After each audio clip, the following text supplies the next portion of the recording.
अगर इंडिया गठबंधन भारतीय जनता पार्टी जैसी चुनावी मशीनरी को हराना चाहती है तो उसके केंद्र में बिहार की राजनीति है और उसकी इस राजनीति के केंद्र में यह व्यक्ति यानी तेजस्वी यादव है, जिसे इस वक्त बिहार की हर सभा में अभूतपूर्व प्रतिक्रिया मिल रही है।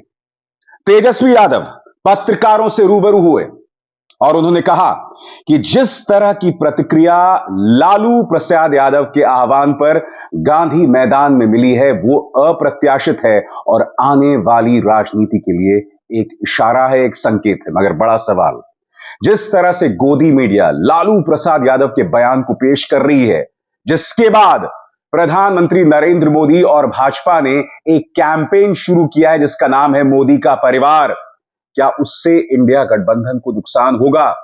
इन तमाम सवालों के जवाब तेजस्वी यादव ने दिए। मगर सबसे पहले सुनिए तेजस्वी यादव क्यों बता रहे हैं कि 10 दिन में हमने एक ऐतिहासिक रैली कर दी और वो भविष्य की राजनीति की ओर इशारा कर रही है।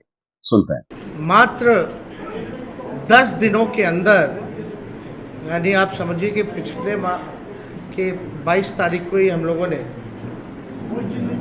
ये तय किया था कि रैली हम लोग करेंगे और 3 तारीख को रैली की गई। यानी केवल 10 दिनों के अंदर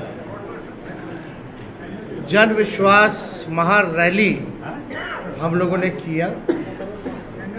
रैली के दिन खराब मौसम के बावजूद भी लाखों लाख के तादाद में लोग जुटे। एक ऐतिहासिक और एक सफल रैली का आयोजन किया गया और आने वाले 2024 के चुनाव को देखते हुए बिहार की धरती ने एक ऐतिहासिक रैली के माध्यम से पूरे देश में संदेश दिया कि हमारा जो गठबंधन है, महागठबंधन इंडिया का गठबंधन, ये मजबूत है और आने वाले समय में बिहार से हम सब लोग चौंकाने वाला रिजल्ट देंगे। लोगों का जिस हिसाब से उत्साह था, एक एनर्जी थी, एक वाइब्रेंट रैली आप कह सकते हैं था।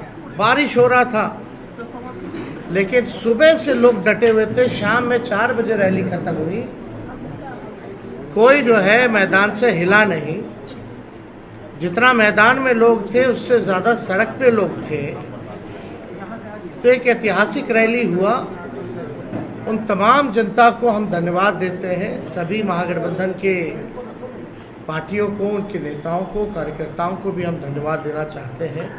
तेजस्वी कहते हैं कि हमने एक लंबी लाइन खींची है और उस लंबी लाइन को पार करना बहुत मुश्किल होगा। भारतीय जनता पार्टी और नीतीश कुमार सिर्फ नफरत की राजनीति कर रहे हैं। नतीजा यह है कि गठबंधन के अंदर भी सिर्फ फुटअव्वल है। बकौल तेजस्वी यादव वो क्या कह रहे हैं, आइए सुनते हैं। और आने वाला जो चुनाव होगा, साफ तौर पे जो हम लोगों ने लकीर खींची है, हम लोगों ने जिस हिसाब से 5 लाख नौकरियां, बहालियां निकाली हैं, नियुक्ति पत्र लाखों में बांटने का काम किया मात्र 17 महीनों में, आरक्षण की सीमा बढ़ाई गई, नियोजित शिक्षकों को राजकीय कर्मी का दर्जा देने का निर्णय हम लोगों ने कैबिनेट से लिया। स्वयं सहायता समूह, चाहे जीविका दीदी हो, आंगनबाड़ी महिला हो, तालमी मरकज़ हो, विकास मित्र हो, टोला सेवक हो, आशा दीदी हो, ममता दी हो, सभी लोगों के मानदेय को बढ़ाने का निर्णय इन 17 महीनों में हम लोगों ने किया। इसके साथ साथ स्पोर्ट्स पॉलिसी के साथ साथ आईटी पॉलिसी के साथ साथ टूरिज्म पॉलिसी भी इस 17 महीने में हम लोगों ने लाया। जो खिलाड़ी स्पोर्ट्स पॉलिसी के तहत हम लोगों का था कि भाई जो खिलाड़ी मेडल लाएंगे, बिहार का, देश का नाम रोशन करेंगे, उनको भी हम लोगों ने नौकरियां दी और हाईएस्ट लेवल है उस मामले में डीएसपी के लेवल तक का नौकरी जो है लोगों को मिलेगा, जैसा वो मेडल लाएंगे।